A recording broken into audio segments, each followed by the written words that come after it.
Gracias de corazón que siempre me hace la atenta invitación para poder estar acá y la verdad es un gusto, es un honor. Y vamos a ver si ya está funcionante. Y siempre me permite hablar de temas, mi hermano, que me gusta y que considero severamente importantes para mantener la marcha humana. Y me permitió hablar de este tema para nosotros en el área médica. Sé que habemos médicos en este momento vasculares, cirujanos generales, ortopedistas, cirujanos podiatras, medicina general, algunos de enfermería, podología, nutrición. Entonces, congregar a esto es importantísimo porque fíjense, lo vamos a ver en las conclusiones. Hay poca literatura, casi nula. Casi nula. Entonces, una recopilación de lo que es experiencia de muchos años y congregarlo en poquitas filminas, pues creo que va a ser importante para que todos lo puedan captar. Me interesa que tengamos y que les cambie muchas de las perspectivas que al momento tenemos de cómo se maneja el pie y cómo vemos el pie, y espero lograrlo al final de estos 20 minutos. Y lo voy a hacer de una forma tan simple y lo voy a hacer a través de caballos. Me encantan los caballos, vamos a hablar de caballos y todo va a hablar de caballos. ¿Sale? Es bien fácil de entender cuando lo entiendes así. Vamos a ver si pasa. Ahí está, algunas fotos de los colegas y amigos con los que hacemos cirugía reconstructiva de miembro inferior, neuroortopédica, me encantan las fotos y ponerlas como experiencias. Allá en el FLENI, vamos a ver algunos de los congresos que hemos hecho para cirugía mínima invasión. Y vamos a hablar, estas son mis hijas que están aquí presentes con sus caballos precisamente. Y es, los rancheros, allá en México decimos, tienen a veces tanta cultura de saber cómo jalar, cómo tensar, cómo amarrar las cosas que logran hacer tensiones. Y en el miembro inferior es exactamente lo mismo cuando jalas la adecuada. Los objetivos de esta plática: delimitar la selección del paciente para el manejo quirúrgico con inestabilidad subastragalina, progresiva, con transposiciones tendinosas del paciente con una enfermedad progresiva colapsante, que de la persona que vive con diabetes. Ojo, parecían todas estas palabras rebuscadas una cosa complicadísima, que tiene el pie plano, pero inestable. ¿Sale? ¿Se entiende? Inestabilidad subastralina, pie plano, punto, no hay más. Nada más que esta es la forma correcta de nombrarle. ¿Vamos? 2, conocer las alternativas quirúrgicas para arreglar el pie plano, inestable. ¿Cuántos pacientes tienen pie plano de los que estamos aquí o cuántas personas de los que estamos aquí? Una tercera parte de los que estamos aquí tenemos pie plano. Y si le agregas la diabetes como una enfermedad en la que está inestable y el pie y las fuerzas mecánicas se van para donde pueden, va a maltratar las estructuras que están alrededor. Tendones, ligamentos, incluyendo los nervios, sural, tibial posterior, peroneos, etc. Y si los comprime y lo lastimas, ¿qué va a generar? Una neuropatía secundaria agregada a la neuropatía propia que tiene por la situación metabólica. ¿Se entiende eso muy claro? Entonces, técnicas quirúrgicas mixtas, si abrimos y cerramos o no. El pie y el tobillo es una estructura dinámica. Es hablar de movimiento, es hablar de marcha. Cuando estamos hablando de la situación mecánica, es hablar específicamente de neurología. Es importantísimo tenerlo en cuenta. Cada paciente es individual y cada paciente es evolutivo. No es lo mismo el paciente de hoy que el de un mes, que el de 3 meses, que el de 5 meses, y va a ir cambiando, y en el pie es igualito. Y debes tener en cuenta que son dos estructuras, una máquina física, por un lado, sujeta a las acciones físicas del planeta Tierra, y por otro lado es una máquina química, sujeta a las acciones químicas metabólicas del cuerpo. Y si una de estas dos estructuras falla, va a haber una desbalance neuromuscular y las palancas físicas o los impulsos químicos no están adecuados, va a generarnos un desbalance hacia un lado o hacia el otro. Dicho de otra forma, neurológicamente, como se ve aquí en esta estructura, el cerebro, y va mandando los impulsos químicos y lo hace de manera coordinada y ordenada, va a mantenernos un balance, y si no, va a generarnos una deformación. Una deformación repetitiva puede hacer que se quede de manera permanentemente en esa estructura, de manera que funciona como si fueran cuerdas, jalándonos hacia un lado y hacia el otro, y como lo es en la diabetes, generándose una deformación complicada como puede ser la polineuroartropatía progresiva y degenerativa de Charcot. ¿Se entiende? Está facilito. Entonces son cuerdas de caballos. Este es el pie, son los dedos, esta es la pierna, aquí están las cuerdas, las llamamos tendones. La cuerda, por cada cuerda que hay una adelante y una atrás por cada una que hay al lado y del otro, o si hay oblicuo hay otro oblicuo del otro lado. De tal manera que como en el caballo, si le jalas para hacia un lado, se va hacia un lado. Si le jalas la del otro, se va hacia el otro. Y neurológicamente debe estar estabilizado para tensar esas cuerdas desde arriba. Se parece más la estructura de esto. A ver, este es un servidor, aquí estoy jalando las cuerdas hacia un lado, haciendo que se vayan hacia un lado el caballo. Si le jalas más de un lado, se va hacia un lado. Se parece y se asemeja a un títere. Si el títere tiene más larga esta cuerda, la patita se va a quedar abajo. Si el tendón está más largo y tiene insuficiencia, se va a quedar hacia ese lado. Si está más corto de un lado, la va a tener la patita arriba. Aunque la quieras bajar, no va a bajar. Se parece a eso. Y la pierna se mueve así. Le das hacia arriba, le das hacia abajo y lo vas moviendo. No es lo mismo empujar de abajo y le ponerle esa patita que tiene la cuerdita muy larga y le pones una calza para que levante, pues de todas maneras no la va a mover. ¿Se entiende? Si es una estructura física larga que está insuficiente, lo que tienes que hacer es acortarla para que se vuelva a mover. ¿Se entiende? No es lo mismo jalar desde arriba como un títere que empujarle desde abajo. Es distinto el concepto. Desde abajo vendría siendo una plantilla, por ejemplo, que le pudieras poner, y desde arriba es un acortamiento, traccionar o jalar de manera quirúrgica o con rehabilitación, que son dos caminos opuestos. Y ahorita vamos a hablar de esas partes. Entonces jalas y mides también la fuerza química con la que están jalando esas cuerditas para hacer que se mueva y se mantenga balanceado el pie, que tiene una inestabilidad, en el que ese títere además está sobre una pelota, que viene siendo el astrágalo, que está sobre otra pelota, que viene siendo el calcáneo, y que a su vez está como en una casa de campaña, que son todos los soportes ligamentarios que lo mantienen arriba estable. Entonces no está tan sencillo de que nada más jalas aquí y le jalas acá. Tienes que hacer un análisis muy exacto de lo que quieres lograr. Fíjate cómo jalan las cuerdas y hacen que se vaya hacia un lado y hacia el otro. Aquí están las pelotas y la casa de campaña, cómo la tensas. Fíjate cómo se hace. Entonces ya estás entendiendo que cuando una de estas cuerdas no funciona, se jala más hacia un lado y termina generando inestabilidad. A eso súmale que estas estructuras ligamentarias, como es el ligamento deltoideo, con sus tres estructuras que va hacia el astrágalo anterior, astrágalo posterior y el calcáneo, si llegan a estar insuficientes, ¡fuap!, también vence. ¿Y qué pasa? ¿Qué estructura pasa importante neurológica aquí? Es correcto, el nervio tibial posterior. Y aquí adelante pasa el nervio tibial anterior, o también llamado peroneo profundo y peroneo superficial, y del otro lado el sural, en el que si está inestable, acuérdense que las fuerzas mecánicas van divididas de manera vertical desde el cuerpo, y el que se encarga de distribuir las fuerzas hacia adelante, hacia atrás y hacia arriba, es este huesecito que queda en medio detrás del deltoideo, que le llamamos astrágalo. Fíjate qué estructura tan importante de bajar la fuerza vertical y convertirla horizontal hacia adelante.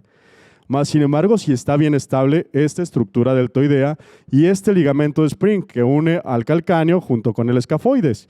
Si no están esas estructuras bien, al momento que cae la fuerza vertical y que la tiene que convertir a horizontal, hace fuap, fuap, fuap, hacia donde puede.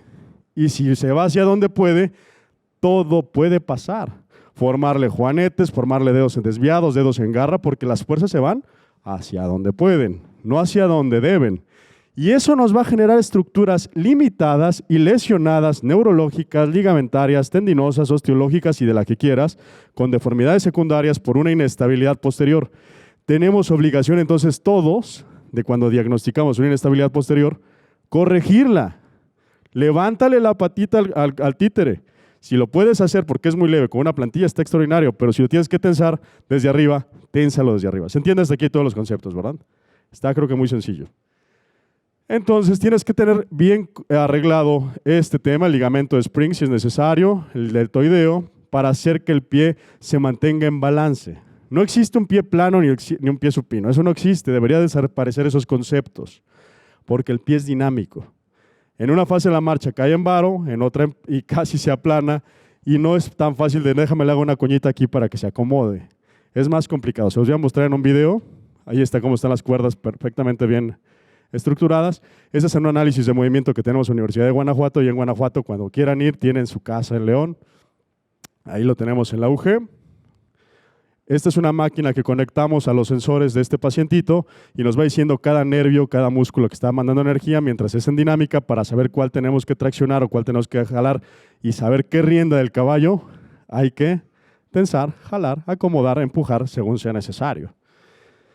Es porque eres un perfecto anatomista. Si te vas a meter al pie es porque es anatomista. Y la anatomía del pie es ampliamente compleja al principio, pero cuando lo entiendes es divertidísima. Y es para personas que les guste ser inteligentemente brillantes y encontrar dónde está el que mató al tío como en el juego, ¿no? Mira, misma persona en diferentes fases de la marcha. Pareciera plano, pareciera neutro y pareciera varo. Nada más están diferentes fases de la marcha. Entonces, ¿cuál cuerda está jalando en qué momento? Eso te está generando inestabilidad subastragalina. Aquí se ve en video cómo ocurre, pero prefiero mostrárselos en el que sigue. Mira, si es necesario, tienes que hacer cirugías de la columna para balancear desde arriba neurológicamente, neuromuscularmente hablando. Hay que hacer estudios de física y de química de los nervios, ya sea electromiografía, neuroconducción, potenciales evocados, para saber si el músculo químicamente no está funcionante. Tú lo ves y dices, no, está ahí la cuerda, ahí la toco, y jalo y sí está bien. Sí, pero no funciona. ¿Cómo lo sabes? Porque hiciste la electromiografía, la neuroconducción, los potenciales evocados, y hiciste el diagnóstico diferencial de que es una situación de tipo y de inestabilidad. Si es bilateral, a lo mejor es metabólico, pero si la inestabilidad y el problema lo está teniendo de un lado, puedes pensar es que es de un tipo unilateral, es de tipo mecánico, normalmente. Si es mecánico, puedes pensar en una inestabilidad subastragalina o también llamada pie plano. ¿Hasta aquí se entienden los conceptos? Muy bien. Fíjate. Entonces tienes que ver cuáles son las fuerzas y de qué músculo es el que piensas que está fallando para poder tensar, jalar y tratar de lesionar lo menor posible. Y aquí es donde empiezo a hablar un poquito de cómo poder corregirlo y se los voy a mostrar. Este pie está inestable, es de un paciente mío. Fíjate, le pido que mueva su piecito en varo y lo regrese. ¿Se nota cómo está inestable? ¡Fuap! Se va hacia adentro, lo astrágalo, llega al piso, se vence. Eso lo vemos en la mitad de nuestros pacientes si nos percatamos y ponemos atención. Y eso genera lesión en el nervio tibial posterior y eso te genera una neuropatía importantísima, además de lesiones en rodillas, en cadera, espalda y todo por toda la subsecuencia porque no está teniendo un buen balance osteológico porque no tiene un balance atrás. ¿Sí se observó? Mira, está muy visible. Esta paciente ya se quedó pegada, generó un charcot. Y ahora lo que hago es ponerle tornillos para fijar. Que se mantenga lo más que pueda caminar, pero ya en esa posición. Lamentablemente llegó tarde con nosotros, lo operamos también, le fue muy bien, está feliz, está caminando, ya llegó con un pie que lo iban a amputar, pero lo logramos hacer caminar, más sin embargo ya no logramos regenerar esa deformación que había generado por una inestabilidad subastragalina que tuvo seguramente desde la infancia y que se agrava con los años, por supuesto, por la enfermedad como es la diabetes. Es muy fácil de determinar, mira cómo se ve la inestabilidad, lo jalas el quinto metatarsiano y se ve inestable. Si a eso le agregas una polineurovasculosteatopatía progresiva y degenerativa, va a tener más lesiones. Debes pensar que en la diabetes existe todo eso y que además se puede agregar el edema. ¿Cuánto tiempo me queda, mi hermanito? 5 minutos, muy bien. Determinar importantemente que puedes hacer algo aquí cuando no ha habido un ataque agudo y puedes hacer algo acá cuando ya es un pie de remisión.